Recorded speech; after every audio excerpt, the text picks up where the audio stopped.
Bonjour ou bonsoir chers auditeurs et chères auditrices de notre web radio R212.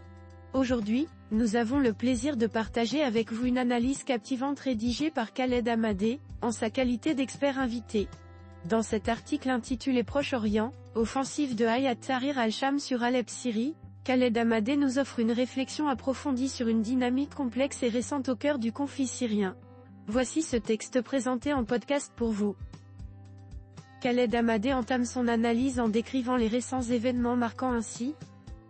Depuis plusieurs semaines, une nouvelle dynamique s'installe en Syrie avec l'offensive majeure menée par Hayat Tahrir al-Sham (HTC) sur Alep, bastion stratégique du régime de Bachar al-Assad. Alors que ce dernier semblait avoir consolidé sa position après une décennie de guerre, cette avancée révèle des fragilités structurelles du régime et redéfinit le paysage géopolitique syrien.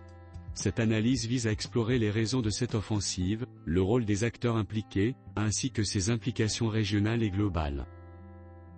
Pour mieux comprendre, Khaled Hamadeh se penche d'abord sur le profil du principal acteur de cette offensive ainsi.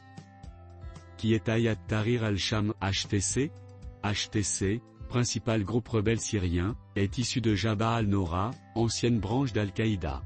Bien qu'il cherche à modérer son image, HTC reste marqué par des exactions graves et administre la région d'Idleb à travers un gouvernement de salut syrien, consolidant ainsi son pouvoir. Sa stratégie actuelle repose sur un pragmatisme calculé, visant à séduire certains acteurs internationaux et à exploiter les faiblesses croissantes du régime Assad. Ensuite, Khaled Hamadeh explore les facteurs sous-jacents de la manière suivante. Pourquoi cette offensive réussit-elle ? Fragilité interne du régime avec une économie exsangue et un moral affaibli dans l'armée. Division interne croissante et une base populaire réduite. Des soutiens externes affaiblis, exemple de la Russie, accaparée par la guerre en Ukraine, réduit ses efforts en Syrie.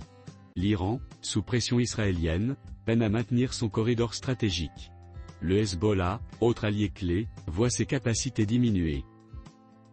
Khaled Hamadeh aborde également le rôle des acteurs régionaux ainsi. Les acteurs régionaux tels que la Turquie soutiennent officieusement HTC, et profitent de l'affaiblissement d'Assad pour réduire l'influence kurde dans la région. Quant à Israël qui a pu fragiliser l'axe Iran-Assad-Hezbollah, renforce sa position stratégique sans intervention directe. Il faut bien relever que la désorganisation des accords entre Moscou, Ankara et Damas offre à HTC une opportunité pour une offensive avec des conséquences locales et régionales. D'abord pour le régime Assad en perdant la ville d'Alep ou d'autres positions stratégiques qui pourraient menacer la survie du régime. Ensuite pour la région, l'instabilité syrienne alimente les rivalités entre la Turquie, l'Iran et Israël, tandis que la Russie et les États-Unis réévaluent leur stratégie. Pour la Syrie, une fragmentation accrue semble inévitable, divisant le pays en zones d'influence contrôlées par divers acteurs. En tentant d'avoir une vision géopolitique globale, nous constatons que la Turquie illustre parfaitement le rôle des alliances paradoxales dans la géopolitique contemporaine.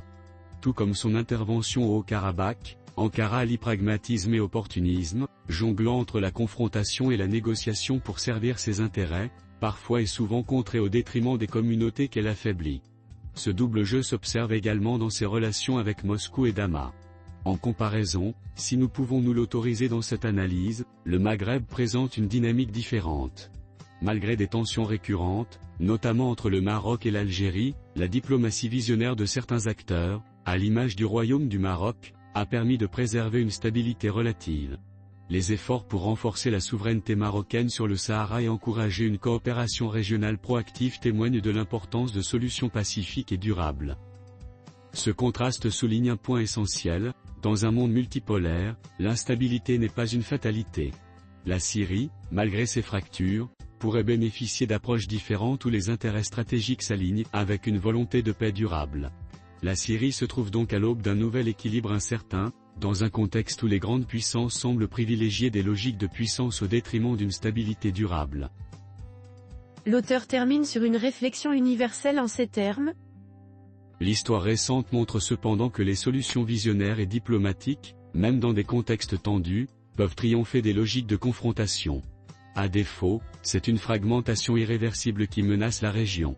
Rédigé par Khaled Hamadeh. Chers auditeurs et chères auditrices, merci d'avoir suivi ce podcast dédié à l'article de Khaled Hamadeh. Nous espérons que cette analyse vous a éclairé et enrichi. On se dit à très bientôt, si vous le voulez bien. Avec toute notre gratitude, l'équipe de R212.